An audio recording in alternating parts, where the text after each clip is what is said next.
Senhor, nós somos gratos a Ti pelas Suas misericórdias infinitas. Elas se mostram, Senhor, de várias maneiras, porque de várias maneiras o Senhor derrama misericórdia sobre nós e graça, de maneiras que nós podemos entender, de maneiras que não podemos entender. Ó Pai, quando nós reconhecemos a Tua graça, muitas vezes nós agradecemos, mas quão ingratos somos quando, por não vermos a Sua graça em ação, nós não acreditamos que ela está, de fato, derramada sobre nós, então nós reagimos com ingratidão.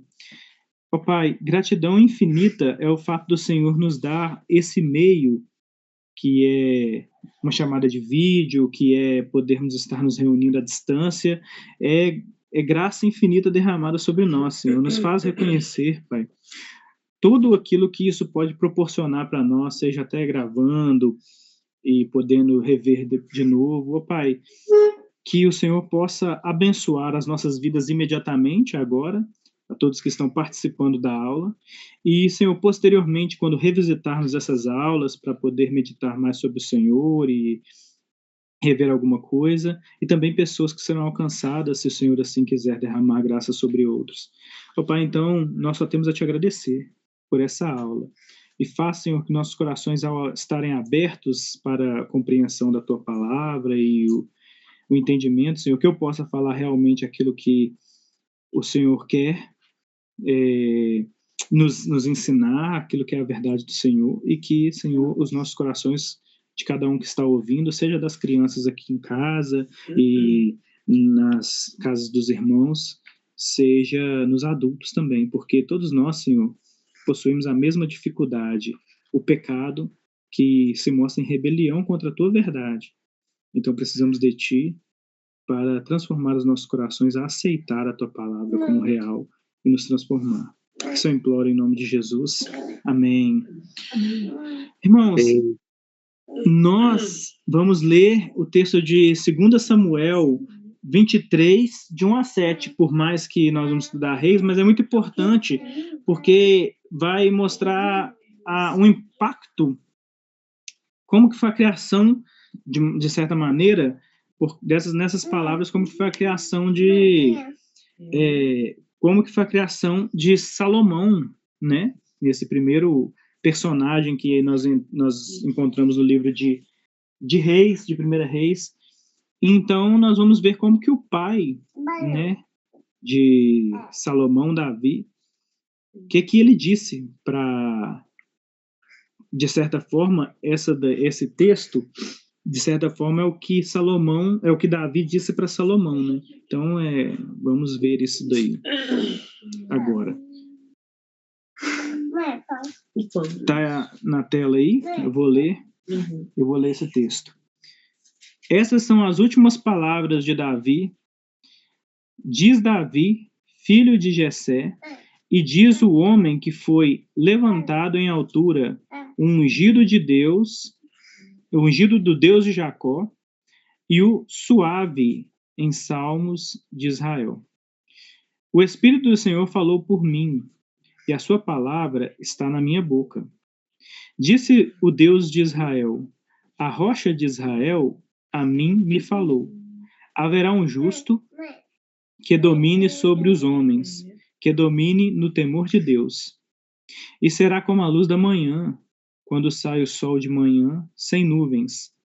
Quando o seu resplendor e pela chuva a erva brota. Levanta para mim, por favor, o Wesley. Por favor. Peraí, Laís. Só um minuto. Eu vou pegar aqui, vou abrir na minha Bíblia. Eu acho que não tá chegando para mim, sabe? Só um minuto.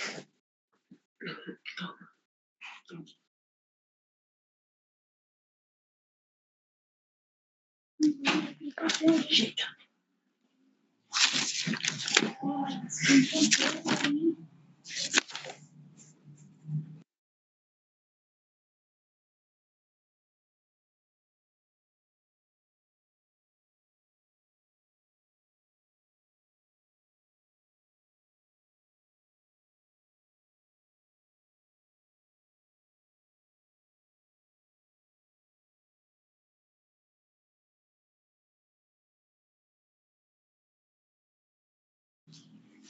Eu vou voltar na leitura a partir do 4. E é como a luz... eu vou voltar a partir do 3. E disse o Deus de Israel: a rocha de Israel a mim me falou, aquele que domina com justiça sobre os homens e que domina no temor de Deus. E é como a luz da manhã, quando sai o sol, e como manhã sem nuvens, cujo esplendor, depois da chuva, faz brotar da terra a erva. Não está assim com Deus a minha casa?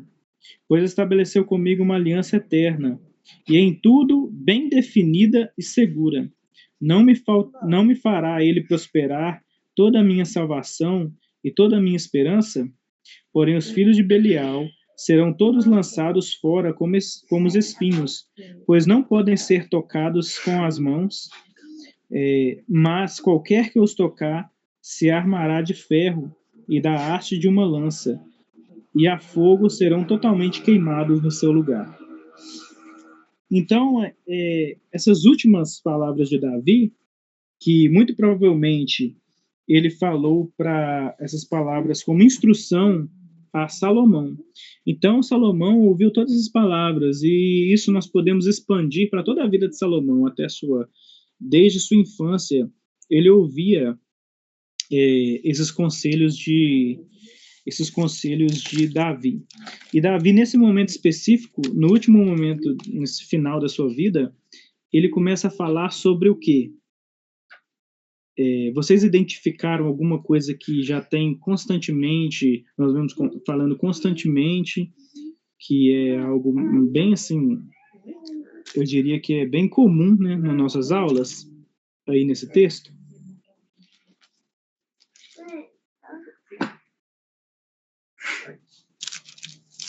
Nas palavras de Davi? Ele parece tratar aí do Messias, né? Da salvação mesmo, do trono eterno. Sim, exatamente. Então, essas últimas palavras de Davi para Salomão, Davi, falando com Salomão sobre essa promessa que Deus havia feito com Davi. E a promessa, se vocês voltarem lá e lerem, né, a promessa, ela está ali alguns capítulos antes, né? Logo após Davi propor fazer o templo, e Deus vai e faz várias promessas faz uma aliança com Davi, dentro dessa aliança algumas promessas. Irmãos, o que nós vamos ver agora, o que Davi pegou como principal, como uma coisa assim central da promessa de Deus para ele. O que foi a coisa central? Foi isso que o Wesley acabou de falar. O versículo 3. E disse o Deus de Israel, a rocha de Israel, ou seja, aquilo que é seguro, aquilo que eu boto minha confiança, que eu confio, a mim me falou, haverá um justo que domine sobre os homens e que domine no temor de Deus. Ou seja, aquilo que é central em tudo aquilo que Deus prometeu e se aliançou com Davi, Davi está repassando para Salomão dessa maneira. Deus, a rocha de Israel, está preparando um justo. Então, eu acho que é importante começar assim a aula, mesmo que não é assim que se inicia o livro de Reis, mas esse é o teor das últimas conversas de Davi com seu filho Salomão. É assim que Salomão está pensando. Mas, irmãos, nós também não podemos ignorar, Lohane, o fato de que essas últimas palavras de Davi, que eu acabei de ler aqui, Larissa, são as palavras que todos os filhos de Davi ouviram. Nós não podemos tirar do contexto que não é só Salomão que ouve essas palavras diariamente do seu pai. Todos os filhos de Davi escutam diariamente do pai dele o quê? Haverá um justo. Deus tem separado um para dominar no trono de Israel. Deus está separando também da minha descendência um que será como luz da manhã. como o raio de sol, seu esplendor e seu poder, né? Aquilo que emana dele faz brotar até a erva. Ou seja, todos os filhos de Davi estão ouvindo isso. Então vamos iniciar a nossa aula, então,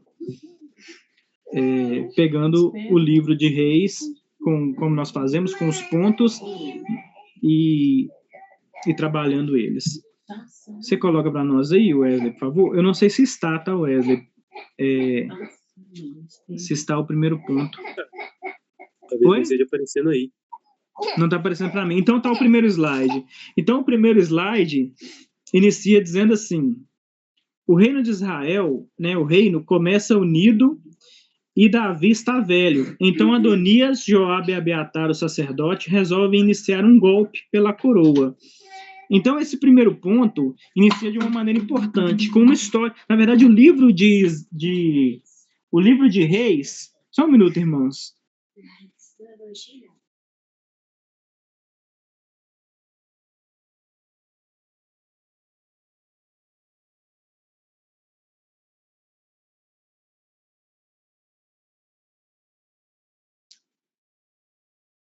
Então, o livro de Reis se inicia de uma maneira, eu diria, inusitada, com uma história inusitada. Eu não sei se vocês já pararam para ver como que inicia o livro de Reis, assim, mas a primeira história é a seguinte: Davi, ele tá velho, Davi é um rei velho, e ele não consegue se aquecer. Ele não consegue, ele está sentindo frio e não consegue se aquecer, uma coisa assim que é meio complicada. E então as pessoas, né, do reino dele separam uma mulher chamada Abisag, uma sunamita, e ela é separada para dormir com ele na cama para o aquecer, mas ele não a toma como esposa, né? E não a possui de maneira nenhuma. Ela só serve para o aquecer. Oi? Só um aquecendo o outro. Só para o aquecer. E essa história é assim, por que essa história está ali? Estranho, por que essa história acontece ali? Essa história é importantíssima. Ela é importantíssima. O que aconteceu aqui? Davi velho não a possuir e ainda ter ela para o aquecer ali, não tomar como esposa, mas ela se tornar meio que uma concubina dele, uma esposa dele, ela se tornou uma pessoa importantíssima na corte de Israel. Importantíssima. Ela recebeu um cargo, eu diria assim, né? Importantíssimo. Agora ela faz parte da realeza dessa maneira inusitada. E por quê? Por quê? É porque essa história é importante. Vocês vão ver um pouco mais para frente, né? Como que isso é importante. Então, imediatamente após isso, nós vemos esse Davi velho e tão debilitado que ele não consegue se aquecer, né? E precisa dessa mulher para o aquecer. E então Adonias levanta juntamente com Joabe e Abiatar, e eles resolvem fazer o quê? Assumir a coroa. O que eles pensam? Olha, meu pai não morreu, meu pai tá velho, ele vai morrer, provavelmente ele já está na hora final, né? Eles já estavam pensando assim, ele já está morrendo. E então, nós temos que tomar uma atitude, porque meu pai vai morrer ou ele está velho demais, ele não consegue mais governar, né? Então, o que eles estavam pensando? Eles pensavam assim, nós temos que governar, chegou nossa hora de governar, e nós temos que assumir essa responsabilidade. Olha que responsabilidade. Nós não estamos fazendo nada de errado, nós estamos apenas sendo responsáveis.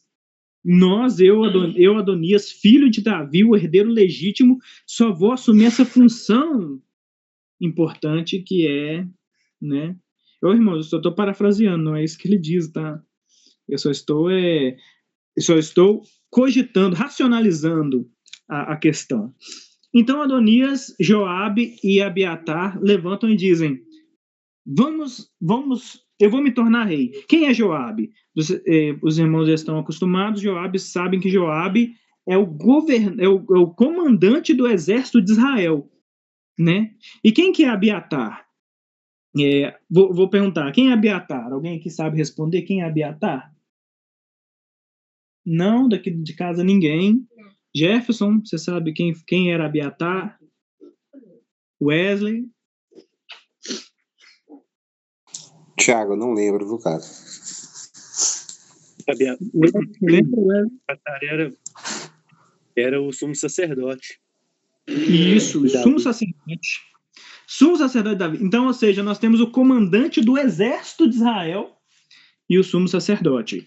Então, de diversas formas eu poderia racionalizar aqui, irmãos, parafraseando, não é isso que Adonias falou, mas é mais ou menos a racionalização que eles poderiam ter pensado na hora de fazer esse golpe de Estado. Então, um ponto, meu pai está velho e eu sou herdeiro legítimo do trono. Então, a primeira racionalização de Adonias, olha, eu sou herdeiro legítimo, né? Eu vou herdar. Eu só estou adiantando aqui porque meu pai é velho, ele não vai poder governar. 2, meu pai perdeu, né? Meu pai está velho, ele perdeu sua sabedoria, ele não tem condições de governar, né? Terceira hipótese, ele poderia dizer assim: eu sei o que é melhor para o reino, porque eu já sou o mais velho, eu sou o legítimo de Israel. Eu posso governar melhor que os meus irmãos. E o último, que é o quarto, que é provavelmente o mais importante, né? Eu possuo apoio militar e do sacerdote, né? É óbvio que Deus está do meu lado. É óbvio que Deus está... Olha, o comandante do exército me apoia e o sumo sacerdote me apoia.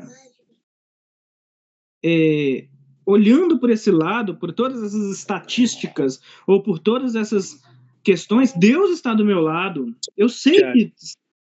Oi.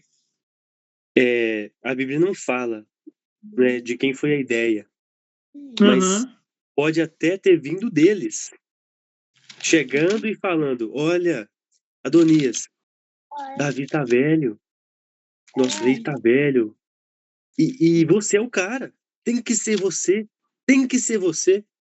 não tem outra pessoa, é você é isso, você é aquilo, não é Abiatar. E Abiatar fala com toda sabedoria espiritual: exatamente, é você, Deus me falou que é você, né? Isso mesmo, o comandante, né, do exército vira e fala: eu te apoio, você é o mais forte aqui para governar, porque eu sou um comandante do exército, eu entendo de força. E vem o sumo sacerdote e fala: não, e você sabe, tem o favor de Deus. E, irmãos, e o que o Wesley falou, é mais incrível, é que eles fizeram um culto. Eles prepararam uma festa para isso acontecer, né? Para esse culto, um culto, de certa forma, para isso acontecer. E aí entra um versículo que o William falou semana passada, que é o versículo 6, né, do capítulo 1 de Reis, de 1 Reis, que diz assim, eu vou ler.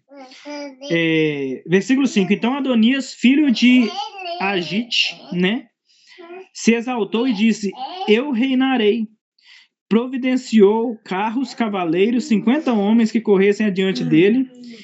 E o versículo 6 diz: jamais seu pai o contrariou, dizendo: por que procedes assim? Além disso, ele era de aparência muito formosa e nascera depois de Absalão. Aí o versículo 7, entendia-se ele com Joabe, filho de Zeruia, e com Abiatar, o sacerdote, que, seguindo, o ajudavam. O pai dele, depois ele começou... A Bíblia, então, entra aqui um problema que é interpretação, né? Quando você vai interpretar esse texto, você pode interpretar de duas formas, nesse versículo 6. Provavelmente...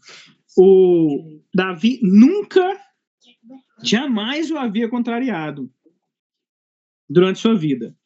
Ou você pode entender assim, que Davi não questionou ele, nem disciplinou ele, e negligenciou essa rebelião dele, entendeu? As duas coisas. Mas eu fico eu fico com as duas de uma maneira geral, porque, por exemplo, uma meio que coopera com a outra. Então, se Davi nunca jamais tivesse contrariado e nem disciplinado Adonias, significa, e isso era óbvio que ele faria uma coisa dessa, né? Então, ou seja, isso é uma consequência da indisciplina dele, é a indisciplina de Davi para com ele, né? Essa negligência. E se for o caso aqui específico dele, de Davi, não negligenciar em o condenar por aquela, né, o disciplinar por aquela rebelião, é a mesma coisa, né? Ele era pai e rei, ele deveria disciplinar Adonias. Então eu fico muito com aquilo que o William disse semana passada. Será que Davi, semana passada não, na última aula, né? Será que Davi não disciplinava seus filhos? Então aqui nós temos um texto que diz que não, né? Davi não disciplinava seus filhos, né? E é estranho, né, irmãos? Pensem, né? Davi disciplina todos nós, né? De certa forma, com seus salmos, com sua vida, com suas atitudes boas, assim, suas repreensões nos salmos, né, servem como repreensões que cortam os corações da gente quando a gente, de fato, medita naquilo e quer meditar para poder ser mudado e transformado. Então é uma operação muito complicada. Eu queria fazer até uma reflexão aqui para os irmãos. Qual que seria a diferença entre escrever salmos ou proferir salmos em sua casa, ensinar a palavra de Deus e disciplina? Onde fica ali aquilo que eu diria, a linha divisória entre você educar os seus filhos na palavra de Deus, né, e discipliná-los? O que vocês pensam sobre isso? Eu acho que não tem uma divisão, não. Você acha que não existe uma divisão entre ensinar os filhos a Bíblia e discipliná-los? Não são coisas diferentes? Por que você tem que fazer isso? Você complica as coisas. Não, mas é porque o texto... Irmãos, pensem nisso de uma maneira a meditar no texto. Não é complexo? Vocês acham que Davi não foi essa pessoa que ensinou seus filhos a lei, a palavra de Deus? Vocês não acham que durante a vida dele, ele foi lá e ensinou quem Deus era para ele, até com suas músicas, canções, suas poesias? E qual que é a diferença entre isso, entre disciplinar e ensinar a palavra de Deus? Me parece ter uma diferença mais clara, que eu pensei primeiro, que é o castigo físico, né? O castigo, não somente físico, mas o castigo, especialmente físico. Ensinar é diferente de disciplinar, no quesito da correção mesmo física dos filhos. Uhum. Mas, de modo geral, eu vejo esse cenário muito atualmente, sabe? Quando a gente até já conversou sobre isso, eu acho. Quando nós olhamos para tanto de filho de crente, filho de cristão, filho de pastor até, supostamente desviados, né? Os chamados desviados, ou mesmo não desviados de tudo, mas você vê que não há cristianismo mesmo, né, em alguns jovens de verdade. E eu não estou falando só de um pastor pentecostal, ou um pastor falso, um falso mestre, ou um pastor isso, um pastor aquilo. Não. Às vezes pastores reformados mesmo, alguns presbiterianos sérios. E a gente olha e seus filhos não parecem ter aprendido nada. Verdade, viu? E me parece ser o mesmo problema. Qual que é a diferença entre alguém ensinar e alguém corrigir, exortar? Aí, a gente olha para Davi e Davi tinha várias ocupações. E a ocupação de rei é uma ocupação muito importante. E a gente corta para nós, para um pastor, que se importa às vezes tanto com o seu ministério, e deve se importar, é claro, mas a ponto que ele negligencia a própria casa. O que é errado, porque é um critério para ser um ministro, é governar bem a sua própria casa. Mas me parece que há um desvio de foco. Eu foco no ministério do meu reinado, como Davi, ou do meu ministério eclesiástico, como um pastor. E aí, por causa disso, eu negligencio. Claro que não faz sentido, mas parece que é isso. Eu teria um comentário a fazer também, com relação a se ensinar a palavra e a disciplina. Eu tive com o meu filho há um tempo atrás, ele foi jogar futebol com os meninos da igreja. Cara, foi numa quadra, no Centro Betinho Futebol. Cara, eu fiquei impressionado, cara. Eu falei assim, você nunca mais vai vir aqui, Bernardo. Ele nunca mais voltou. Fiquei impressionado quanto palavrão os meninos falavam. Viado, então, era um atrás do outro. Menino que participava das coisas na igreja, fazia as atividades deles lá. Assim, cara, eu fiquei assim, impressionado com a falta de disciplina que os pais não dão para os filhos. Não só isso, não está relacionado só à palavra, gente. Isso aí está relacionado a você sentar com seu filho em casa e trocar uma ideia, conversar. Olha, descuide da sua boca as palavras tortas. A gente tem que ter um comportamento diferenciado diante da sociedade, principalmente entre seus irmãos ali que você convive. Assim, eu tô falando que tem adultos também que tem esse tipo de comportamento, tá? Que até prega em igreja, tem esse tipo de comportamento, tá? Fazer brincadeirinha sem graça com o outro, te passar a mão, chamando um outro de viado, falando piadinha com trocadilho. Tem muito, mas a criança em si, quando ela tem a disciplina em casa, pautada assim, com ensinamento bíblico, cara, isso não passa perto dela. Então, eu tenho visto muito isso nos dias de hoje. Muito mesmo. Assim, na minha própria igreja, tá? Ô, Thiago, antes de você comentar, eu tô pensando aqui, tô refletindo aqui, cara. Eu acho que o problema, e depois você comenta tudo, por gentileza. Eu acho que o problema é a gente achar que é automático. Não sei se vocês já entenderam o que eu quero dizer. Aquela questão, filho de peixe, peixinho filho de crente, crentinho, tal e coisa. Achar que é automático, só pelo fato de eu ser cristão, e às vezes um cristão mesmo piedoso, que eu realmente me importo com o culto a Deus, com a adoração, pelo menos em comunidade, vou aos cultos no domingo, e estudos bíblicos durante a semana, eu me envolvo mesmo com a congregação. Só que eu não faço nada propositalmente pelos meus filhos, né? Eu não faço culto familiar, eu não ensino eles de fato as escrituras, e a minha esposa também. Por isso que a gente também vê muitas esposas que, né, pensam de forma divergente do próprio maridos cristãos.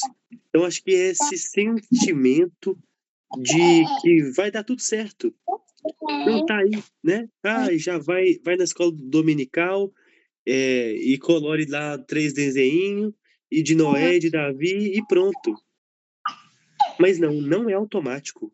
Os nossos filhos, eles são pecadores miseráveis. Eles precisam de ser evangelizados, eles precisam de ser exortados também, e de ser, né, como eu disse, punidos também fisicamente, mas não só punidos, né? Também temos que ter graça, né? Não me entendam mal. É um equilíbrio aí na paternidade, mas nossos filhos, eles são almas cebosas mesmo, miseráveis, pecadores como nós. Então, eles precisam, não é de ficar do meu lado no culto. Eles precisam que a palavra de Deus penetre no coração deles, né?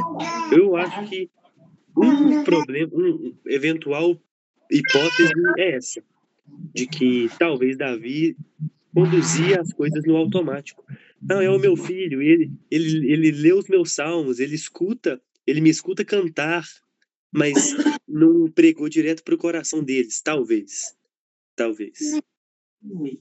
Então, muito bem, irmãos.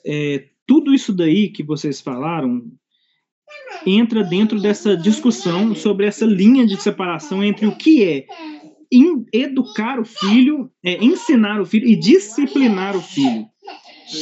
Porque a Bíblia está trazendo isso aqui à tona tem um versículo específico para dizer isso. Davi não contrariou o seu filho. E tem um outro texto que é pior, que é em 2 Samuel 13, versículo 21, que diz assim: depois que Amnon, né, possuiu a sua irmã Tamar, sua meia-irmã Tamar, o rei, aí vem o versículo 21, depois de tudo que isso acontece, escuta, gente, criança, vem o versículo 21 que diz assim: ouvindo o rei Davi todas essas coisas, ou seja, aquilo que aconteceu com a sua filha, por conta do seu outro filho, diz assim: ouvindo o rei todas essas coisas, muito se lhe acendeu a ira, mas ele não fez nada. Ele não tomou nenhuma atitude. Davi, depois que aconteceu o que aconteceu com sua filha Tamar, ele não teve coragem de tomar nenhuma atitude para o seu filho Amnon. Ele negligenciou a filha dele. Ele negligenciou a filha e não corrigiu o filho. Vocês já ouviram, todo mundo conhece aquele texto: Deus corrige o filho a quem ama. Não é isso? Há uma diferença entre disciplinar e ensinar. Essa diferença, ela não é traçada por uma linha tênue. As duas coisas caminham juntas. Lembra aquela coisa que a gente disse que presta atenção, crianças. Lembra aquela coisa que a gente disse que o que é mais importante? A intenção do coração ou a liturgia? Ou seguir uma liturgia? Uma coisa, ela não exclui a outra. Pelo contrário, as duas coisas, elas caminham juntas, codependentes. Se você tem um coração bem intencionado, seu coração só pode estar bem intencionado se ele produz a liturgia certa. E a liturgia certa só funciona se tiver um coração adequado àquela liturgia. Se um coração que ama a liturgia, que produzirá isso. Você só pode educar o seu filho. Atenção, a única maneira de educar um filho é pela palavra. Não existe outra maneira. Não existe qualquer espécie de educação que não passe pelo crivo das Escrituras. A Bíblia já é chamada de a vara. Vocês já ouviram esse termo, né? A Bíblia, ela também é a vara do ensino de Deus. E então entra uma outra questão que é importante dentro de todo esse arcabouço. A lei do Senhor, né? A lei do Senhor, ela nos corrige. Como que a lei do Senhor nos corrige? Quando você lê a lei, né? A Torá, a lei, o que a lei fala? Davi não. O que Paulo diz que a lei faz? A lei, ela não só nos fere, ela nos mata. Não é isso que a Bíblia diz? Que a lei nos mata? Que a lei mostra que nós merecemos a morte? A lei está nos disciplinando e nos levando mais próximos da graça em Cristo. Ela nos aproxima de Deus de tal maneira que... Qual que é a maneira que a lei nos aproxima? Ela nos apresenta um Deus furioso.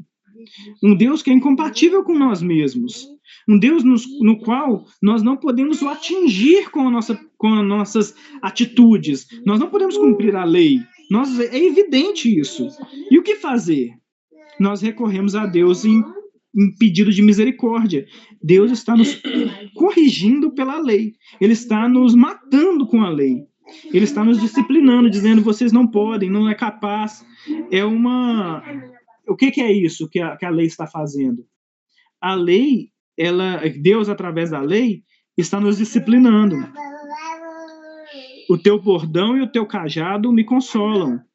Davi não está falando de nada, quando ele fala de bordão e de cajado, ele não está falando literalmente como se Deus estivesse com uma vara lá batendo em nós, e com cajado é a lei, é a palavra de Deus. Ele está utilizando uma metáfora para a palavra de Deus, para a lei, nos consolando através de nos disciplinar, né, com a vara, e também nos trazer com o cajado, com o bordão, nos puxar de volta. Então, nesse caso, o que é a disciplina? A disciplina, ela só funciona dentro da palavra de Deus. Você só consegue ensinar o seu filho dentro da palavra de Deus.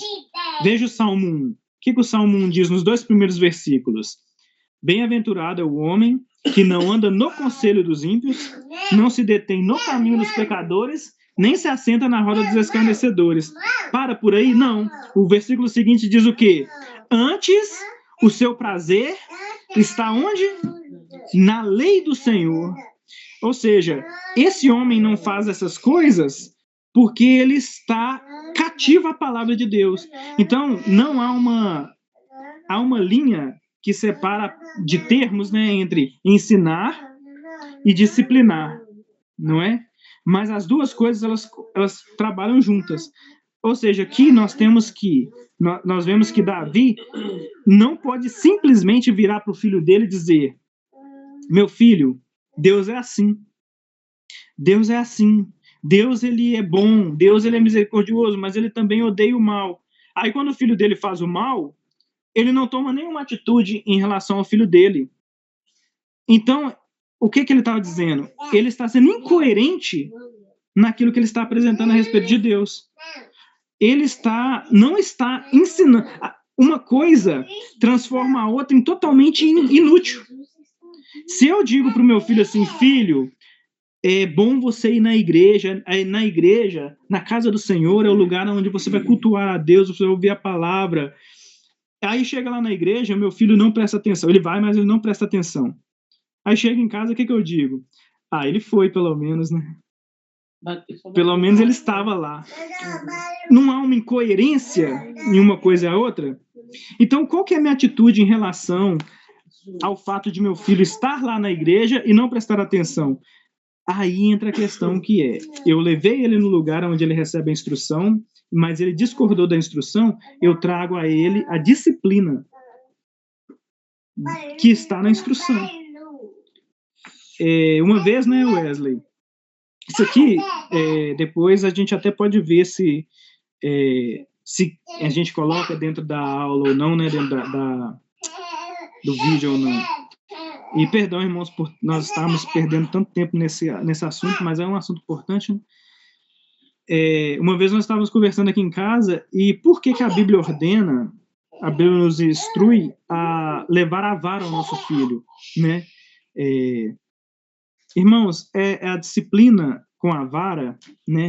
Com a fustigação do filho, né? Eu acho que essa palavra é correta, me perdoe se estiver errado, mas ela funciona da seguinte maneira: quando você leva dor ao seu filho com a vara, né, você está levando o seu filho a entender que as atitudes dele tiveram uma consequência de dor.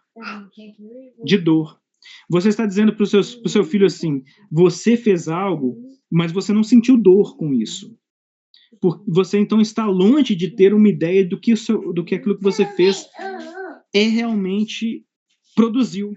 Então você leva dor ao seu filho, ensinando ele: o que você fez causa dor de várias maneiras. Primeiro, quando você me desobedece, vamos colocar desobediência. Quando você me desobedece, você causa dor em mim. Quando você me desobedece, você causa dor em Deus. Porque o pecado da desobediência, ele levou Cristo à cruz. Você deve ser perdoado por ele. Você será perdoado por esse pecado. Mas você será perdoado pelo fato de Cristo morrer por você. Então você leva dor ao Deus eterno. Você leva dor à consequência daquilo que você vai fazer. Se você é um menino desobediente, eu falo com meu filho, com minha filha, se vocês são desobedientes, o resultado da desobediência de vocês levará vocês à dor no futuro, a consequências de dor. Então, a razão pela qual você leva dor é apresentar ao seu filho uma reação física daquilo que eles de fato estão fazendo. E os seus filhos, eles têm que entender que a atitude deles, por mais que seja uma mentira ou uma atitude de desobediência, ela tem uma consequência física real. Só que eu vou colocar o termo aqui, bater no seu filho e não ensinar isso a ele, exclui completamente, é inútil. Uma coisa exclui a outra. Eu virar para o meu filho e simplesmente dizer: filho, você fez isso, você fez errado, de acordo com a palavra de Deus e tal, e não levar aquilo que a Bíblia chama de dor, que a Bíblia diz que isso vai afastar a loucura dele, você vê que são coisas que são desconectadas da realidade do que a Bíblia está dizendo. E, para terminar, Vai ser até engraçado, mas eu assistia muito Choque de Cultura, né, que é um programa de comédia do YouTube, e aí tem um personagem lá que é o Renan, aí o filho dele chama Renanzinho, e eles estavam falando sobre uma música, né, de um cantor aí, acho que é o Marcelo D2, que fala assim: eu me desenvolvo e evoluo com meu filho. Aí o Renan fala: eu não acredito nessa música, essa música está completamente errada. Meu filho é o Renanzinho. Eu não posso me desenvolver e evoluir com ele, porque tudo que ele quer fazer é se matar. Ele enfia o dedo na tomada, ele quer pular de lugar alto. Se eu começar a seguir os conselhos dele, eu vou morrer também. Então eu tenho que impedir o meu filho, tudo que eu tenho que fazer como pai, impedir o meu filho de se matar. Ou seja, num programa secular, o cara estava explicando pra gente o que é uma criança. Irmãos, você não deve desenvolver no seu filho uma evolução do comportamento dele. Tudo que você tem que fazer é impedir ele de se matar. Agora, como cristãos, você deve impedir seu filho de ir para o inferno. Entre aspas, né? Esse é o seu papel. Não é aprovar, não é ficar... Isso, não é ficar incentivando seu filho. Irmãos, você como pai, você deve impedir a loucura do seu filho de diversas maneiras. E não é me desenvolver e evoluir com ele, entendeu? Isso é... Nós, como pais, temos o papel de impedir nossos filhos a loucura deles. É verdade. E você sabe, crianças não são... Vocês têm crianças todos aí. É evitar esses meninos de morrer e de ir pro inferno. Exatamente. Tá certo, irmãos. Tudo bem em relação a isso? Tem algum comentário também? Perfeito, meu irmão. Então nós vemos aqui...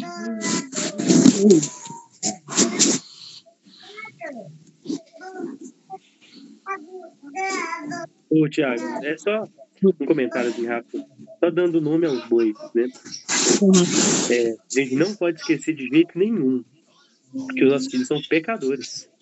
Sim, essa é a doutrina do pecado original. A teologia reformada chama de depravação total, né, na Tulip, no 5 pontos do calvinismo.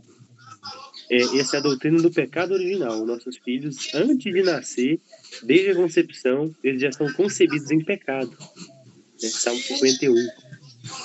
Então, dando nome aos bois, né? Essa é a doutrina e todo pai tem que conhecer e nunca se esquecer dela. Quando ele olha para para aquela carinha tão fofinha como da Alana aí agora,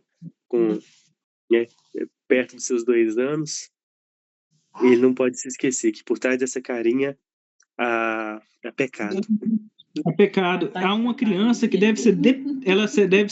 Você deve ter consciência que você deve defender o seu filho dele mesmo, do seu próprio pecado, da sua própria estultícia. Isso é amar.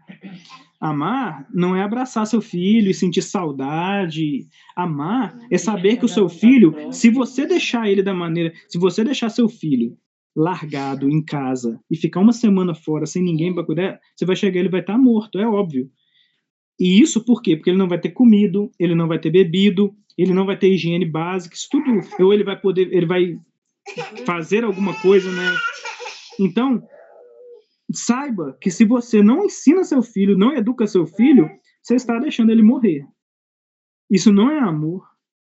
É o oposto de amor. Se você não educa seu filho, o que você está dizendo? Você está dizendo que seu filho, então, já é perfeito. Ele já pode viver a vida. Você não educa seu filho, você não diz... Você está achando que seu filho já é perfeito, ele já está pronto. Não está, irmãos. Não está, isso é loucura. Né? Então, amar é educar, ensinar. Então, vamos para o próximo ponto. E o próximo ponto diz assim... né, depois que Adonias e Joabe e Abiatar vão fazer essa grande conspiração, Davi não faz nada em relação a isso, acontece que Davi coroa Salomão, rei da Israel unida. Por quê? Porque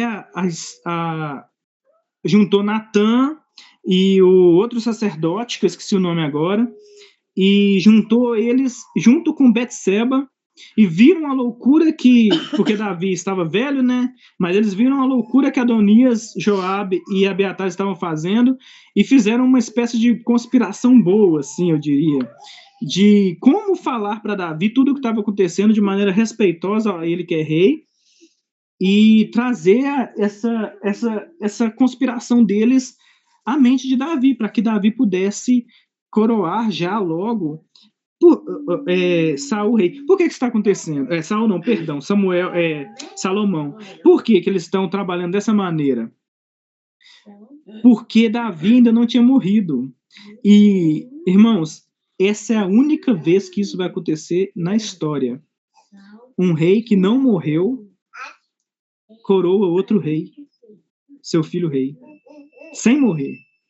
Nunca, jamais isso vai acontecer, a não ser quando o Rei Eterno vai coroar o filho dele, também Deus Eterno, rei, né? E isso é a única vez que isso vai acontecer. Então, por isso, todo o cuidado de Betseba, de Natã e de todo mundo, como que eu vou explicar para o rei, falar para ele, nós queremos que você já coroe Salomão rei, porque senão os outros vão se tornar rei no lugar dele. Como dizer isso para o rei? É como dizer assim, olha, chegou sua hora, nós queremos que você coroe logo Salomão, porque você já está morrendo.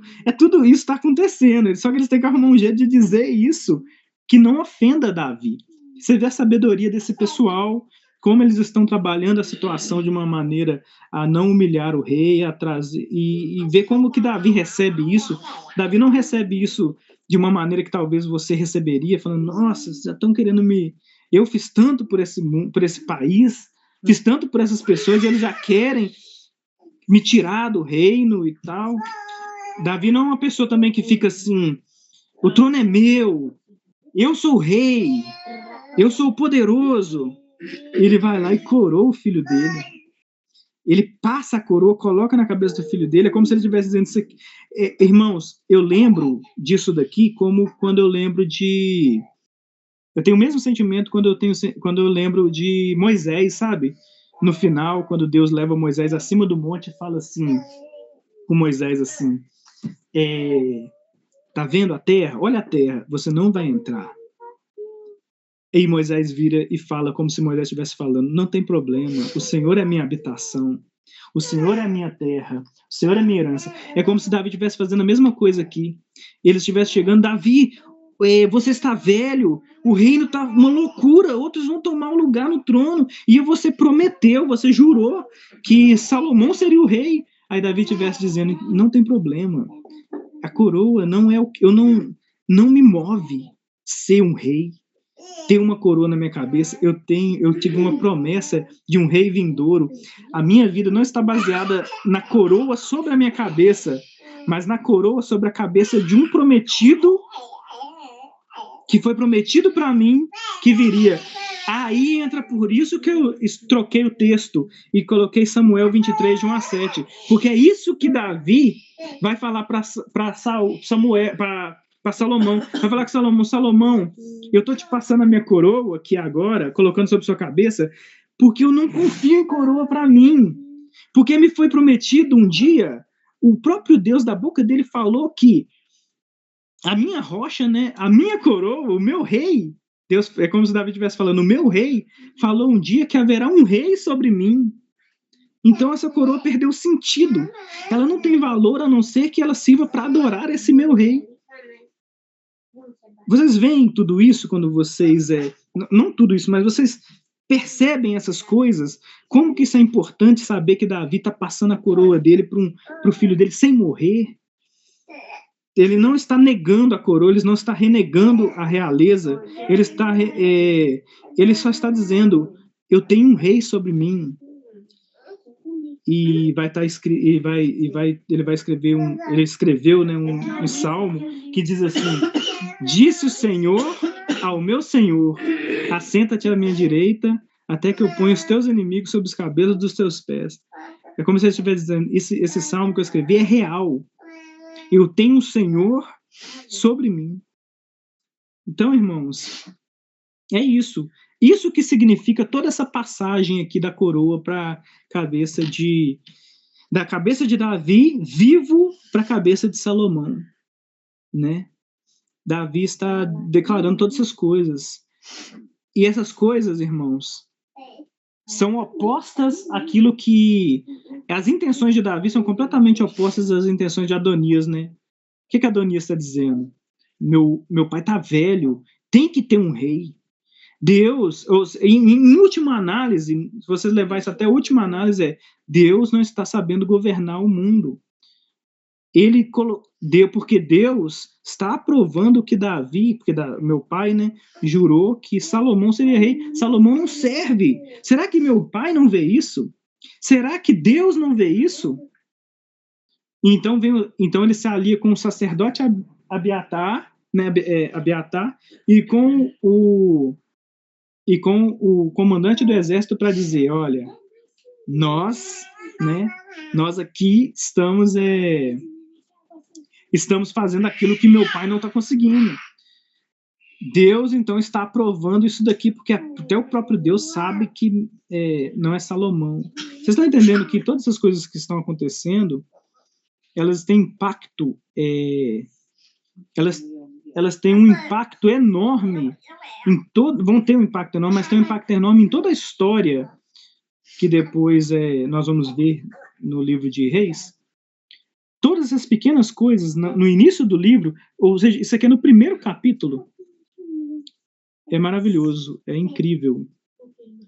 Então, no próximo ponto, Salomão, após ser coroado, né, ele inicia um expurgo após receber a incumbência final de Davi, eliminando todos os contrários ao seu reinado. Uma coisa muito impressionante que acontece, que é a história da passagem da coroa, que é o seguinte: estava lá Abiatar, Joabe e também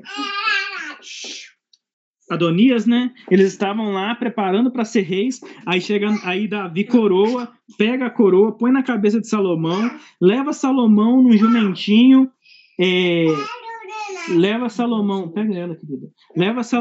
põe Salomão no jumento de Davi, né? Jumento, irmãos, sempre na Bíblia, quando você vê jumento, é uma montaria real. É uma montaria que era da realeza. Os reis usavam jumentas para se locomover, tanto que nós vamos ver que um dos sinais de que Saul era rei era que ele tinha perdido as jumentas do seu pai, né? Então tudo isso aí era um sinal de rei. Jesus vai entrar, né, em Jerusalém montado em uma jumenta.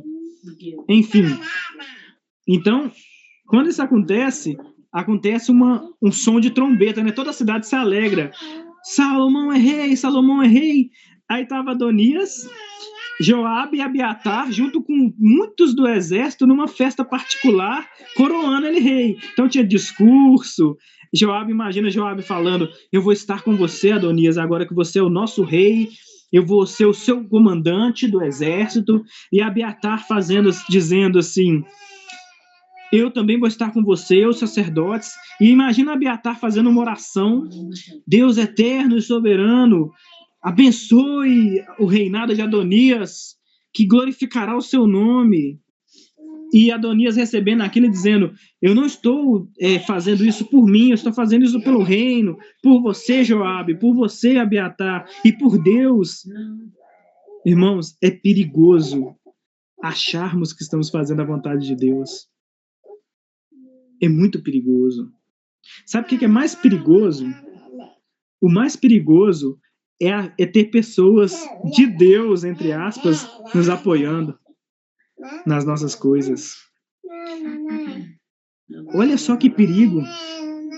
Eles estavam numa festa onde que tinha homens poderosos apoiando eles e sacerdote apoiando ele. E a intenção dele era das melhores. Olha só que coisa perigosa. Será que Deus está comigo? Deus está comigo, era o que eles pensavam. E então, o que acontece? é até irônico. É uma ironia, assim, é uma coisa que a Bíblia é cheia de ironias, né? Cheia de coisas irônicas. Ouve o som da trombeta, aí chega um rapaz lá na festa, hein? Chega um rapaz lá na festa e o Adonias fala o que está acontecendo. Aí ele fala assim, Salomão foi coroado rei. O próprio Davi coroou ele rei. Ele já é rei, ele já sentou no trono. O que todo mundo faz na festa? Imagine, o que acontece? Vocês lembram? Vocês lembram dessa parte? O que acontece? O que o texto narra que acontece? Alguém quer comentar? Se vocês lembram, se vocês... Ou se vocês já, quando passaram por essa parte, se isso chamou a atenção de vocês.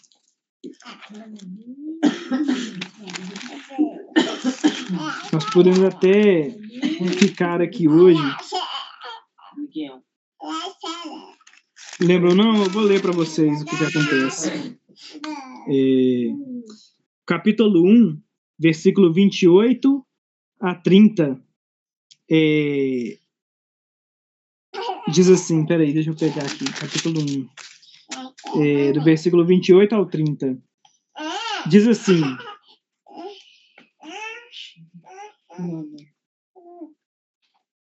perdão, peguei o texto errado. Do 41 ao 49. Diz assim, Adonias e todos os convidados que com ele estavam ouviram quando acabavam de comer, ou seja, a festa já estava no final. Também Joabe ouviu o sonido das trombetas e disse, que significa esse ruído de cidade alvoroçada? Estando ele ainda a falar, eis que Jonatas, filho de Abiatar, o sacerdote, né, que estava lá, disse a Adonias, entra, porque és homem valente, trazes boas novas. E respondeu Jonatas e disse a Adonias, pelo contrário, nosso senhor, o rei Davi, constituiu rei a Salomão, e Davi enviou com ele a Zadok, o sacerdote, e a Natã, o profeta, e a Benaia, filho de Joiada, e aos da guarda real, e o fizeram montar na mula que era do rei. Zadok, o sacerdote, e Natã, o profeta, ungiram rei em Gion, e dali subiram alegres, e a cidade se alvoroçou, e esse é o clamor que ouvistes. Ademais, os oficiais do rei Davi vieram congratular-se com ele e disseram, faça teu Deus o que o nome de Salomão seja mais célebre do que o teu nome, e faça que o teu trono seja maior do que o teu nome, que o teu trono. E o rei se inclinou sobre o seu leito, e também disse o rei, assim, bendito o Senhor, o Deus de Israel, que deu hoje quem se assentasse no meu trono, vendo os meus próprios olhos, Davi disse. Então, estremeceram-se e levantaram-se todos os convidados que estavam com Adonias, e todos se foram, cada um tomando o seu caminho. O que aconteceu? Depois que eles ouviram a notícia de que tudo isso aconteceu, e de que o som que eles estavam ouvindo era da cidade alegre, a festa acabou. Cada um, em silêncio, levantou e tomou seu rumo. Imagina, Adonias ficou sozinho. Joabe levantou e foi para casa. Abiatar, os grandes sacerdotes, que fez uma oração e falou, Deus abençoe o seu reinado, Adonias. Levantou, foi para casa. Para quem ia ficar com ele? Para quem... a Lohane acabou de falar aqui, né? O bom comentário. Para quem tinha acabado de fazer... Imagina as promessas que eles tinham falado com Adonias. Adonias, vamos ficar com você até o fim. Deus é com você. Imagina, Joabe. Minha espada é sua, Adonias. Eu vou estar com você até o fim. Então, cadê? Cada um se levantou e foi para sua casa. Não tempo nada. Questão de horas, né? Talvez. Não, a Bíblia diz que imediatamente eles tinham acabado de comer. Eles se levantaram nem chegaram no estômago direito, e eles já traíram a palavra deles. E já traíram a palavra deles. Tudo acabou. E para nós encerrarmos hoje, né, para nós não tomarmos mais tempo, Por que isso aconteceu? O que vocês pensam sobre isso? O que leva vocês a entenderem? Assim, reflexões que vocês podem tomar disso. Para nós encerrarmos, eu tenho uma boa reflexão aqui, que eu vou encerrar comentando ela. O que vocês têm em relação a isso, a pensar? Tem algum comentário?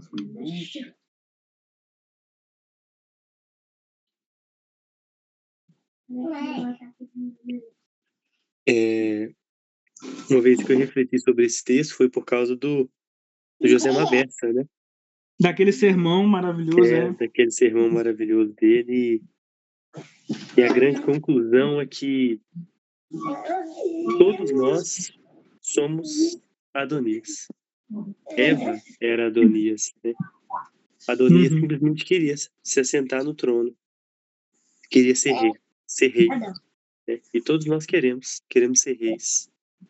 E além de querermos ser reis, nós temos quem, em desobediência também, nos estimula a desobedecer, nos estimula a nos rebelar.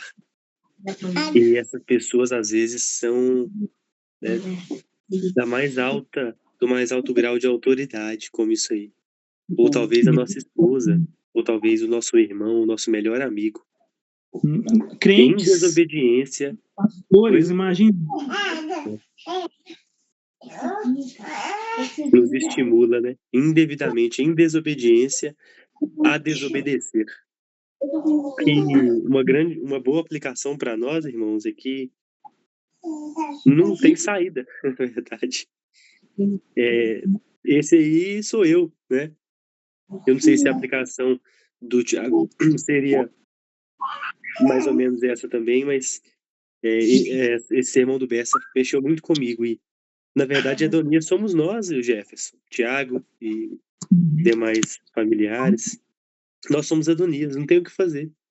É clamar a Deus, né, que nos livre de nós mesmos e nos livre desses bons amigos, malditos bons amigos, né?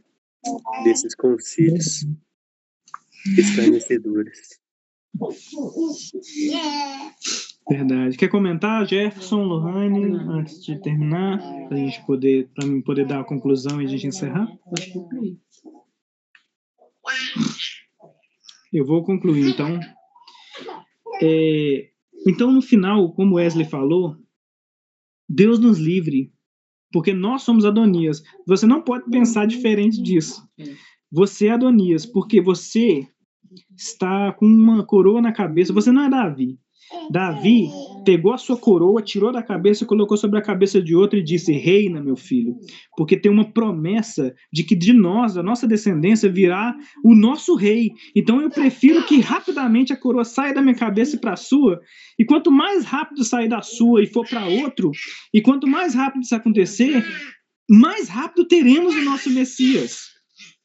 Então qual que é a solução? Eu diria que tem uma solução. Qual que é a solução para não sermos Adonias ou para curar a Adonia? Tira a coroa da cabeça e deixe o rei real, o rei verdadeiro, aparecer diante de você e reinar. Faça como Joabe e como Abiatar. Quando você estiver reunido, achando que você é o rei, ouça mesmo o som do rei de verdade. Não tampe os ouvidos quando você ouvir o rei. O que acontece? O que acontece é que nós somos Abiatar, Adonias, e quando nós ouvimos o som do rei verdadeiro, nós tampamos o ouvido e falamos assim: não, eu tenho Joabe do meu lado, eu tenho Abiatar comigo, eu tenho o poder e o sacerdote. Eu tenho a força e eu acredito que Deus está do meu lado, porque o meu amigo aqui é um cristão e falou comigo que sim, que Deus está comigo. Me deu uma profecia boa. Ele profetizou de Deus para mim. Irmãos, não ouça. Corra! Ouça o rei, ouça o som da trombeta tocando. E como que você faz isso? É claro que agora aplicação, né? Uma aplicação. O que Davi vai instruir de maneira geral a Salomão? Ele vai dizer: Salomão, leia a palavra. Salomão, dedique a lei, dedique a estudar a lei, dedique a sua vida a obedecer à lei. Depois, nós vamos ver hoje, mas nós vamos ver na próxima aula, se Deus nos permitir, a oração de Salomão, e a instrução de Salomão ao povo é: Deus, vou cumprir e fazer o povo cumprir a tua lei. Vou ouvir a tua lei, a tua palavra. Por quê? Porque na promessa de Davi, que Davi ouviu de Deus, na promessa de Davi e na lei do Senhor é que está o rei. É que está declarado o rei. Então, ouça o rei, irmãos. Não ouça você, tire a coroa da cabeça. Quando o rei aparecer, tenha pelo menos vergonha na cara de se levantar e tomar o seu rumo. Não continue nessa festa. Quando você perceber que você está conspirando e dizendo, Deus está comigo, isso vai dar certo, tenha pelo menos a decência de, quando você ouvir na palavra de Deus que Deus não coopera com isso, tenha a vergonha e a decência de dizer, estou errado. Eu vou levantar desse lugar onde eu estou, tirar a coroa da minha cabeça e dizer para esses amigos meus, estamos errados. Há um rei de verdade na cidade. Salomão, quando aparece, é o rei real. Adonias, Joabe e Abiatar eram promessas. Quando o rei real chega, o rei de verdade chega, o rei falso tem que levantar e ir embora. Então, irmãos, a aplicação é essa. A única maneira de você reconhecer conseguir fazer essa avaliação profunda é você ver o rei real, enxergar o rei de verdade. E é só através da palavra, é o Cristo. Nele você conseguirá enxergar onde você está tentando ser rei. E a partir daí você conseguirá, com vergonha na cara, né, levantar desse lugar, né, pedir perdão, falar, Deus, eu tentei ser rei, não pude ser como Davi, e tirar a coroa da minha cabeça por esperar e aguardar num rei prometido. Eu fui como Adonias, eu conspirei, porque eu achava que eu era melhor para essa função, que eu era capacitado, que eu possuía apoio, e que isso tudo gerava em mim uma confiança, mas não. Entenderam? Esse é o ponto central. A única forma de você fazer isso é conhecer o rei real através da Escritura. O rei de verdade, o Cristo. Amém? Graças a Deus, meu irmão. Graças a Deus. Graças a Deus, Salomão foi coroado, e Adonias e esse pessoal pôde ouvir o som da trombeta e ter vergonha de levantar e cada um para sua casa. Deus faça conosco. Faça conosco. Amém? Vamos orar para nós encerrarmos? Então, Wesley, você ora, por favor, e encerra nossa aula. Oremos então ao nosso Deus, ao verdadeiro Rei.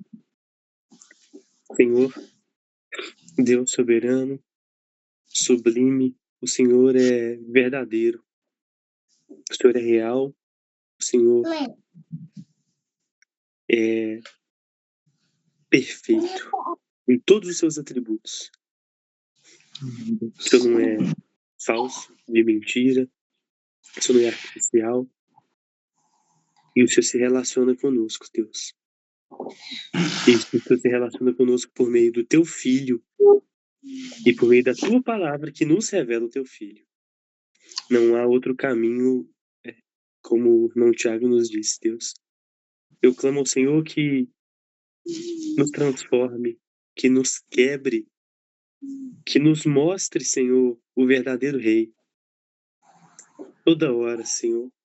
Que todas as nossas atitudes, nossos pensamentos, as nossas palavras, que a todo momento o Senhor nos mostre, por meio do Teu Espírito que nos convence, quem é o verdadeiro Rei, Senhor. Para que a nossa coroa falsa, a nossa coroa quebrada e mentirosa, ela seja retirada da nossa cabeça, Deus. Porque em cada pecado que cometemos, cada desobediência, Senhor, dos mais comuns até os mais aparentemente socialmente rejeitados, nós estamos querendo ser reis, Senhor. Quando eu digo, não, eu preciso trabalhar um pouco mais, eu preciso fazer isso, fazer aquilo, e não ler as suas escrituras, e não meditar nelas, e fazer qualquer outra coisa, Senhor. Eu estou dizendo que eu sei o que é mais importante para mim e para minha família, e que o Senhor não é esse mais importante.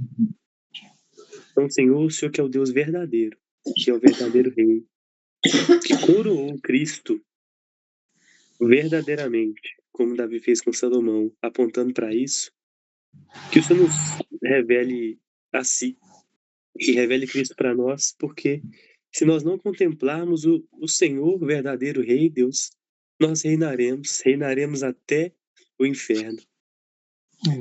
Não queremos, Deus, não queremos reinar no inferno, queremos te servir. Então, transforme a nossa vontade, é o que eu te peço, é o que eu clamo. Transforme os nossos desejos a começar em mim, Deus. Faça de mim, Senhor, no mínimo, arrependido, como aquelas pessoas envergonhadas, né? No mínimo envergonhado, Senhor. Me envergonhe de mim, da minha coroa, me fazendo contemplar o Deus verdadeiro. E eu estendo essa oração para todos os irmãos que estão vindo, também os que estão assistindo esse vídeo depois, para minha família. E eu clamo pela sua vontade, Senhor, que ela seja feita e não a minha. Em nome do Rei verdadeiro que eu oro, porque apesar de mim, eu fui amado, Senhor. Apesar de mim, eu sou chamado hoje de seu filho. Apesar de eu não merecer, por meio de Cristo. E por isso o Senhor me ouve. Então é em nome dele, do Rei verdadeiro que foi coroado, a quem todo nome exaltará, todo nome reconhecerá que é o Senhor, Deus. Toda língua confessará. E que eu confesse também com as minhas atitudes diárias e todos também os irmãos. Em nome dele nós oramos e obrigado por mais esse dia de estudo tão bom para nós, Senhor, e que seja de fato para que nós te amemos mais, como o Tiago sempre lembra. Amém. Amém.